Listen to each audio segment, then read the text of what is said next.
Génesis capítulo 6. La narrativa bíblica comienza diciendo que el Señor le habló a un hombre. Bueno, antes de hablarle a un hombre, dice que el Señor vio que la maldad en la tierra se había multiplicado a tal nivel que la violencia iba de aumento en aumento. Y vio el Señor la maldad de los hombres, versículo 5 del capítulo 6, que era grande la tierra y que todo designio del pensamiento del corazón de ellos era de continuo solamente al mal. Y se arrepintió el Señor de haber hecho al hombre y se dolió su corazón. Dice que el Señor toma la decisión de raer, quitar a toda persona y animal de la faz de la tierra. El Señor quiere destruir todo lo que hay desde la descendencia de Adán y de Eva, porque son hombres violentos. De hecho, el capítulo 6, versículo 1 no es un tema que voy a tratar en el momento, solo lo menciono. Hay una mezcla entre seres espirituales y seres terrenales. Hay una mezcla y una perversión genética, y es donde nacen los nefilim o los gigantes. Dice la escritura que por tal contaminación Dios desea destruir la tierra. Verso 8. Hay un cambio de sentido en la lectura bíblica. La palabra pero cambia todo el sentido que viene trabajando la lectura. Dice: pero Noé halló gracia delante de los ojos del Señor. Pero Noé halló gracia ante los ojos del Señor. Aparece un hombre llamado Noé. Hoy el tema que he querido plasmar, que creo que es la palabra del Señor para nosotros esta mañana, la he titulado sobreviviente. Sobreviviente. Así que ¿quién era Noé? Noé es un hombre que su propio nombre significa descanso. Noé significa paz, comodidad o el que es consolado. Noé fue, de acuerdo al Tanaj y a la Biblia, junto a su esposa y sus 3 hijos, Sem, Cam y Jafé, y sus nueras, los sobrevivientes de un diluvio, de un juicio que viene sobre la tierra. Sem, Cam, Jafet, sus 3 esposas 6, la mamá 7 y Noé 8. 8 sobrevivientes. ¿Cómo es el tema esta mañana? Diga conmigo: sobreviviente. Dios le da instrucciones para que él construya un arca grande, hecha de madera de gofer, que sirvió para albergarlo a él y a su familia, como a todas las especies que el Señor le había hablado. El Señor le dice a Noé: constrúyeme una arca, y en esa arca vas a traer 7 pares de animales puros y una pareja de animales impuros para que entren al arca. Así que el viejito comenzó a construir una arca con sus hijos. Por un periodo quizá de 70 años estuvo trabajando. Trabajaba en el arca día y noche, y le decía al pueblo que todos iban a ser destruidos. Y la gente se reía y le decía: a este viejo se le corrió el tejo, a este señor se le corrió el champú, como dirían los muchachos en este tiempo. Todos se lo burlaban y se lo gozaban, porque él decía que toda la raza humana conocida hasta el momento iba a ser destruida. Así que él comenzó a hacer un arca porque Dios se fijó en él. Este hombre era un hombre que vivía para Dios. El versículo 9 del capítulo 6 dice: y estas son las generaciones de Noé. Noé era un varón justo, era un varón perfecto en sus generaciones. Lo primero que yo logro desarrollar aquí en este pasaje bíblico es que la santidad atrae el favor de Dios. ¿Cuántos dicen amén a eso? La santidad atrae el favor de Dios. Pero Noé halló gracia delante de los ojos de Dios porque era un varón justo y perfecto. La santidad atrae el favor de Dios sobre nuestras vidas. ¿Cuántos dicen amén? Las mujeres que están atrás digan amén. La santidad atrae la gracia y el favor de Dios. Un hombre que anda, una mujer que anda en integridad, hace que la vista hace que el favor de Dios sea puesto sobre esa casa o sobre esa familia o sobre esa vida. Esto también me recuerda a Enoc, séptimo de Adán, que fue traspuesto, que fue arrebatado, que es un símbolo, una figura del arrebatamiento de la iglesia. Enoc dice: caminó pues Enoc con Dios 365 años y Dios le llevó. Enoc es un hombre que también tiene una comunión con Dios que atrae la mirada de Dios sobre su vida. Enoc hace que la gracia y el favor de Dios sea atraído para él, a tal punto que Dios decide llevarse a Enoc. Se lo quiero repetir otra vez: la santidad atrae el favor de Dios sobre nuestras vidas. ¿Cuántos quieren el favor de Dios sobre su vida? Se lo voy a repetir: la santidad atrae el favor de Dios. Número 2, la santidad favorece. La santidad favorece. ¿Cómo así? Cuando Dios decide terminar a Sodoma y Gomorra, Él dice: ¿cómo he de destruir a Sodoma y Gomorra sin antes contárselo a mi amigo Abraham? Porque la santidad atrae, pero la santidad favorece. Así que Dios favoreció a Abraham para que Lot fuera rescatado, él con su familia, a causa de la cobertura espiritual que tenía Abraham. La santidad atrae el favor de Dios, pero la santidad también favorece. Primera de Pedro 1:15 dice: pero ahora sean santos en todo lo que hagan, tal como Dios, quien los eligió, es santo. Pues las escrituras dicen: sean santos porque yo soy santo. Así que cuando nosotros caminamos en una vida de integridad delante del Señor, cuando usted y yo caminamos en santidad, atraemos el favor de Dios y somos favorecidos por Dios. Lo que viene sobre la tierra en los próximos años, como lo dice el profeta, es tinieblas. Sobre nosotros amanecerá la gloria de Dios, porque vamos a traer por nuestra comunión con Dios la gracia y el favor. Sobre el mundo vendrá cada vez tinieblas y maldad, pero sobre aquellos que están guardados en el Señor van a ser favorecidos por el Señor. Cuando Dios te mira, Él dice: ahí está mi hijo, ahí está mi hija. Job capítulo 1, 2, 3, 4, 5 y 6 dice que cuando Satanás vino a presentarse delante de Dios, el Señor le dijo a Job: ya viste a mi hijo, cómo me ama. Cuando Satanás se presenta delante de Dios, ¿será que el Señor le puede decir: ya viste a Marcela como me ama? Ya viste como Pedro me ama.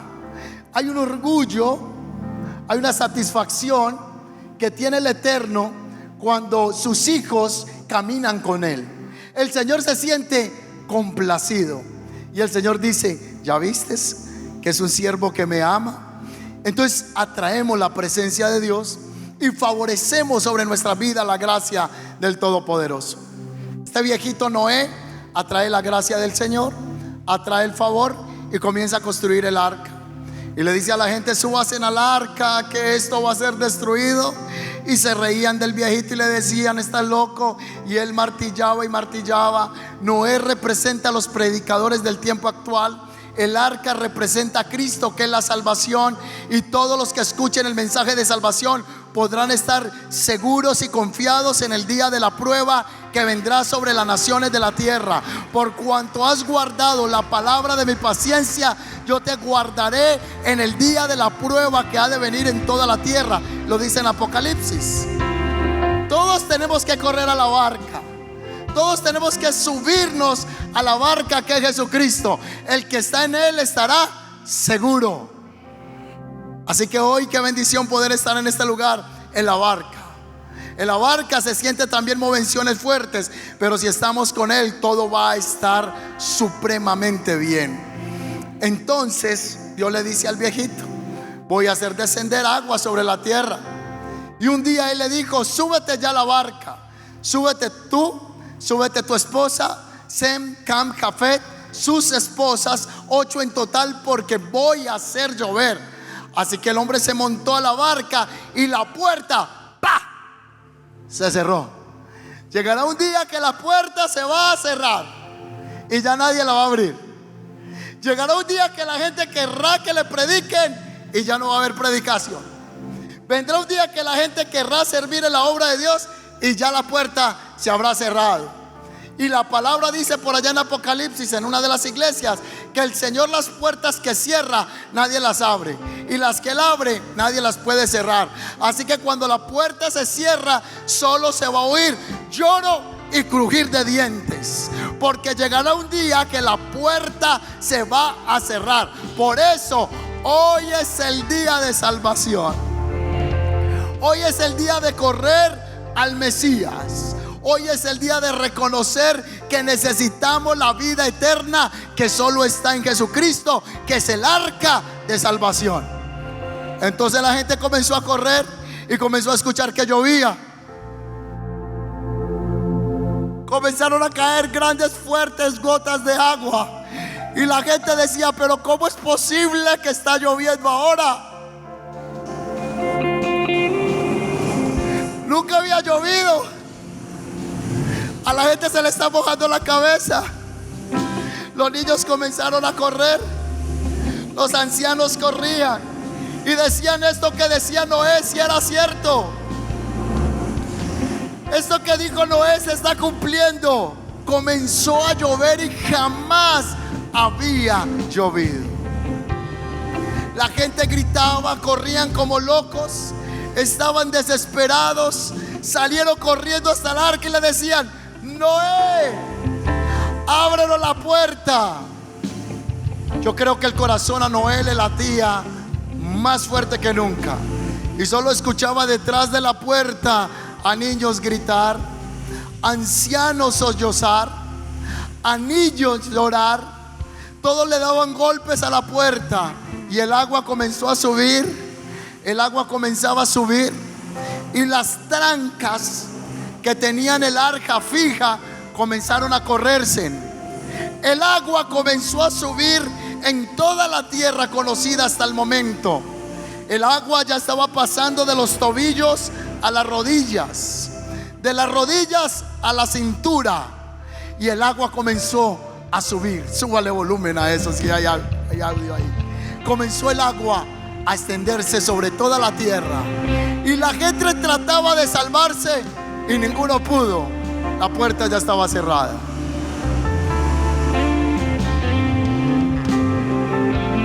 Llegará un día que la puerta ya no se volverá a abrir. Por eso el Señor dice, buscadme entre tanto que estoy cercano. Hoy es el día de salvación. ¿Cuántos dicen amén a eso?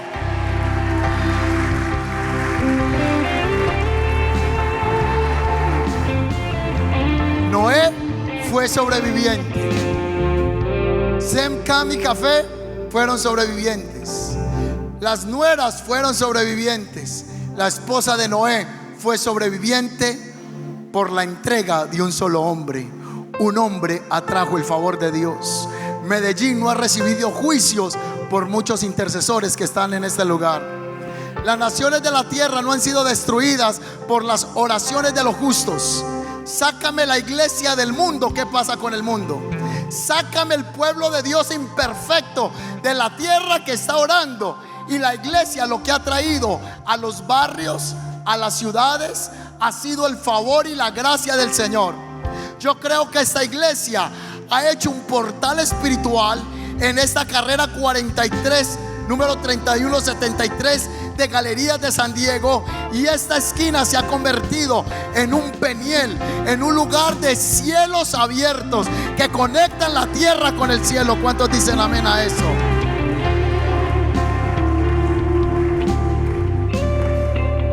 Dios favorece lo santo. Dios favorece lo santo. Cuando nos reunimos en este lugar, atraemos la gracia del Señor, atraemos el favor de Dios. Y Noé se convierte en un sobreviviente. No importa la tempestad que estés viviendo o el problema que estés viviendo, tú eres sobreviviente a los momentos adversos. Si alguien está esta mañana acá y ha tenido tormenta, levánteme la mano derecha. Si alguien está aquí y ha tenido tormentas, pero también ha tenido truenos, levánteme la izquierda. De los que están aquí, yo creo que hemos tenido tormentas, truenos, granizos, de todo, y estamos de pie por la misericordia del Dios Todopoderoso. Eres sobreviviente. Eres sobreviviente a las tormentas.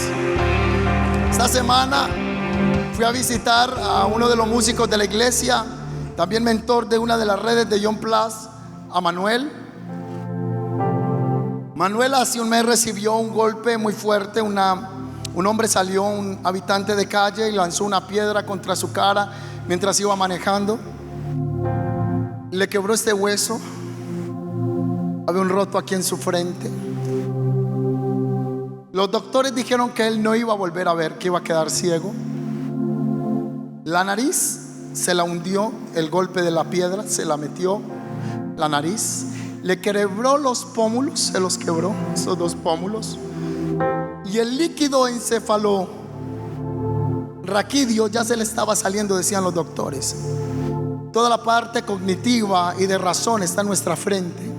Él podía quedar con problemas cognitivos, podía perder la memoria, pero bendito sea el Señor, que aunque pasó esa tempestad, aunque pasó esa situación, Él es sobreviviente y hoy puede contar las gloriosas obras del Dios Todopoderoso. ¿Cuántos dicen amén a eso?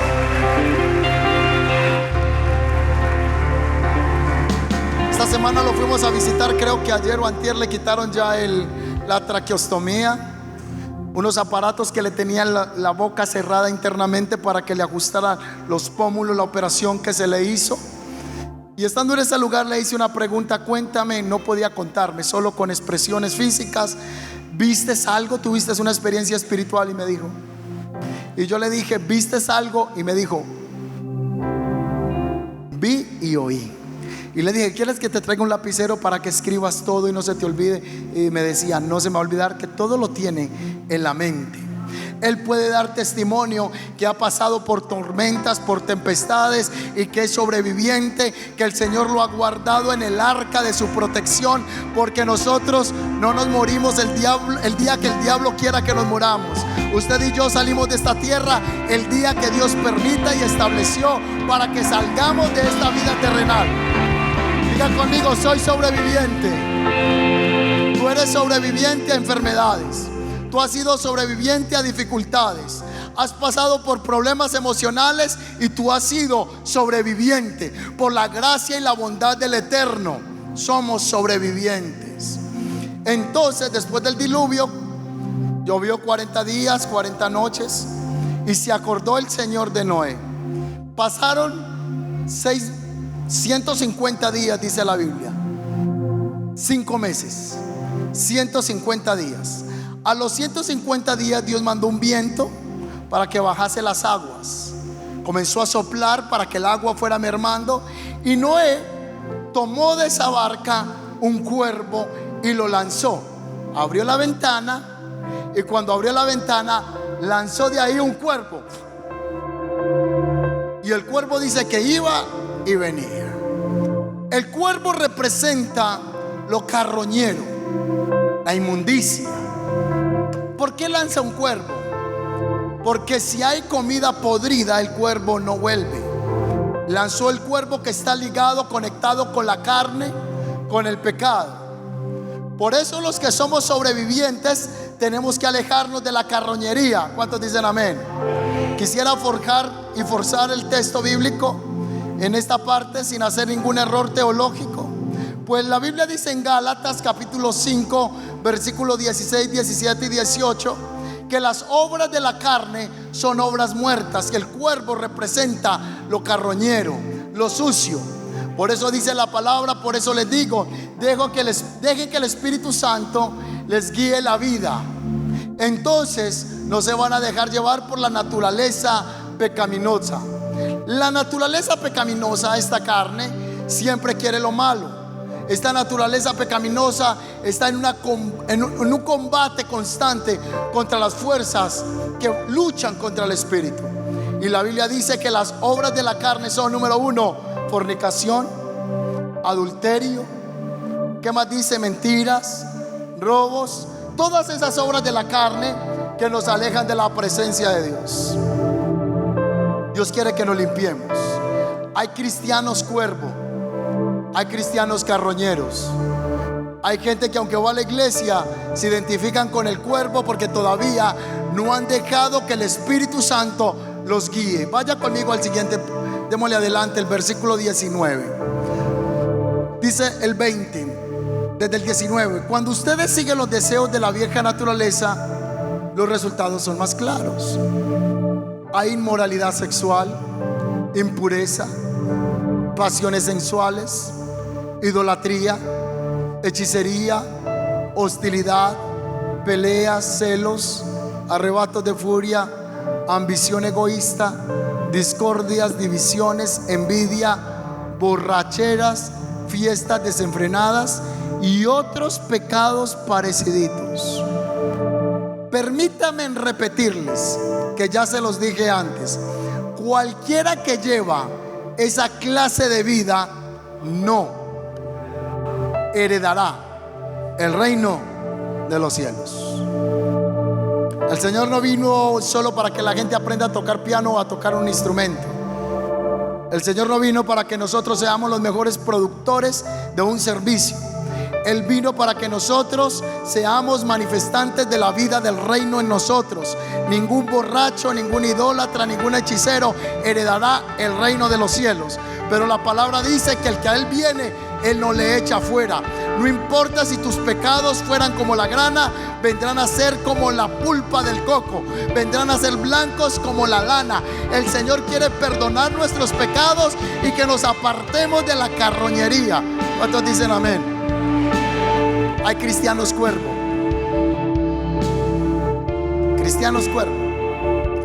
Lo cuervo o esta carroñería tiene que ver también con el pasado. Tiene que ver con cosas que no nos dejan avanzar. Pero el Señor a alguien esta mañana le está diciendo: se termina la temporada de cuervo en tu vida y comienza una nueva temporada en la que yo te voy a hacer avanzar. ¿Cuántos dicen amén? Se acaba la temporada de cuervo. ¿Cómo así? Porque la segunda temporada es la temporada de la paloma. Dice que Él abrió la puerta y tomó la paloma y lanzó la paloma. Entonces está la temporada del cuervo y está la temporada de la paloma. Noé tomó una paloma y la lanzó, y la palomita vino en su pico con una rama de olivo. Por eso hay dos temporadas en la vida del cristiano: la temporada cuervo o la temporada de la paloma. En la primera salida de la paloma dice que no pudo asentar su pata en ningún lugar y por eso tuvo que regresar. El Espíritu de Dios está buscando terreno en el que Él pueda posarse, y yo creo que esta mañana usted y yo somos terreno en el que Él se puede posar. En la segunda intervención de la paloma vino con una señal profética y trajo en su pico olivo. Olivo, aceite. ¿Qué representa el olivo en la Biblia? Aceite. La unción. La paloma vino con una señal profética en su pico. Trajo una rama de ¿qué? De olivo. La pregunta es: ¿de dónde salió ese olivo? ¿De dónde? Si hubo un diluvio. Ah, pastor, creció. Sí, creció en una semana el olivo. Si el árbol del olivo se demora entre 7 a 10 años para crecer, entonces ¿de dónde salió ese olivo? Cuando estuvimos en Israel, yo recuerdo que estábamos en el Getsemaní y hay unos árboles ahí de olivo, y uno de los guías nos decían: ¿usted sabe cuánto lleva ese olivo en ese lugar? 40 años, 50 años, no, lleva 3000 años. Quizá esos árboles fueron testigos de la noche en que nuestro Señor Jesucristo estuvo orando y que de su frente caían como grandes gotas de sangre. 3000 años. Lo que quiere decir es que este árbol del olivo también es conocido como el árbol que sobrevive. El árbol que sobrepasa la lluvia y el agua. El Señor te dice a ti: tú eres como el olivo plantado en la casa del Señor y has sobrevivido a dificultades, a luchas, adversidades y ataques del diablo. Tú eres como el olivo plantado en la casa del Señor. ¿Cuántos dicen amén a eso? El olivo se conoce como el árbol sobreviviente, se conoce como el árbol de la resurrección, también se conoce como el árbol de la roca. En Israel, cuando el olivo está creciendo, los niños vienen a tirarle piedra al olivo, y eso hace que la raíz del olivo comience a ser más fuerte. Está lleno de piedra. Es que la roca representa a Cristo y el olivo el que ha sido plantado en Cristo. Entonces no importa las situaciones que vengan, si tú estás plantado en Cristo, que la roca, tú vas a permanecer. Tú eres sobreviviente. La iglesia de Cristo es y será la sobreviviente sobre todas las cosas que se desaten sobre esta tierra, porque estamos plantados en el cimiento que es Jesucristo, el Hijo de Dios. ¿Cuántos dicen amén? El árbol restaurador también es conocido. Hay una parábola en la escritura del sacerdote y el levita, y el buen samaritano se acercó con aceite y vendó las llagas o las heridas del hombre que estaba herido. Aceite, aceite, olivo. El aceite viene del olivo. La unción viene del cielo, de la presencia de Dios. Así que este árbol es conocido como el árbol restaurador o el que sana. El que está en Cristo siempre tendrá aceite para dar a otros y para restaurar las heridas de otros. ¿Cuántos dicen amén a esto? Yo soy como un olivo, dice el salmista David. Así que no salgas sin una nueva unción. Tienes un espíritu mayor cuando vienes a la fuente de la presencia de Dios. Lo que nos hará a nosotros ser duraderos es la unción del Señor sobre nuestras vidas. Ya voy a terminar. De Noé estuvo gozoso, y después de un tiempo salió toda la familia de la embarcación. Y cuando salieron de la embarcación, ¿qué fue lo primero que hizo Noé? Levantó un altar. Y cuando levantó un altar, hizo sacrificio a Dios. Y en la Biblia aparece que ese sacrificio de Noé fue un olor agradable delante del Señor. Y ese sacrificio de alabanza fue el que hizo que la Biblia se registre: haré un pacto entre mí y ti y tus descendientes, y nunca jamás volverá a haber un juicio con agua sobre la tierra. Es decir, la alabanza de Noé desató un nunca más. Nunca más vendrá algo que venga a destruir la tierra, dice el Señor. Pero fue la alabanza de Él que venga a destruirlo con agua. Tu alabanza y tu adoración va a producir un nunca jamás. El diablo va a poder venir a destruirte. Nada te toca si Dios no lo permite. Ay, que a pesar del hermano se murió. No, él no se murió, Dios se lo llevó. Ay, como estaba de jovencito, Dios estableció llevárselo a los 20 años. Porque uno, no es que la persona se murió y el Señor diga: ay, ¿usted qué hace aquí? No, el diablo me mató y me tocó venirme para acá. Bueno, ay, para el combo de Los Ángeles que está al fondo. No. Si hay gente que se muere a los 15 años, a los 20 años, a los 30 años, fue que a Dios le dio la voluntad llevárselo antes.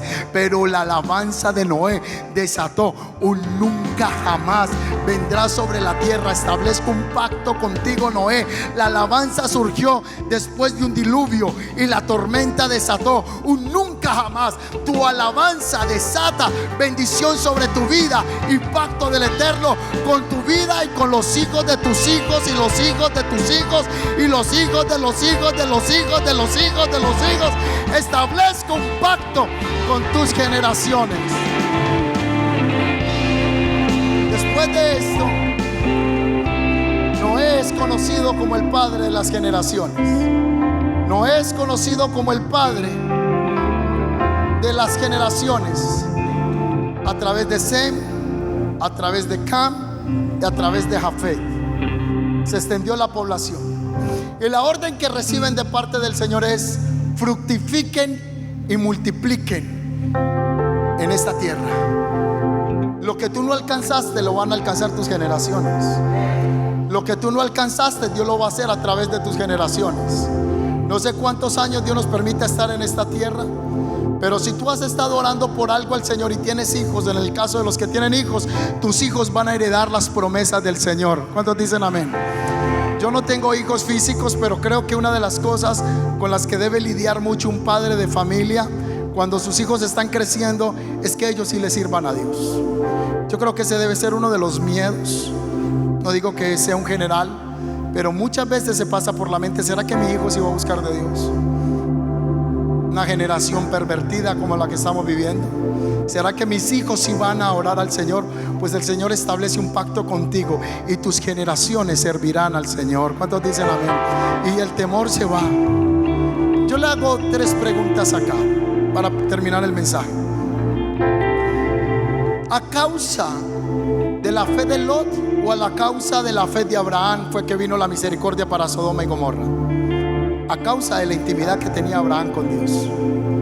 Abraham desató bendición sobre sus generaciones y alcanzó a Lot.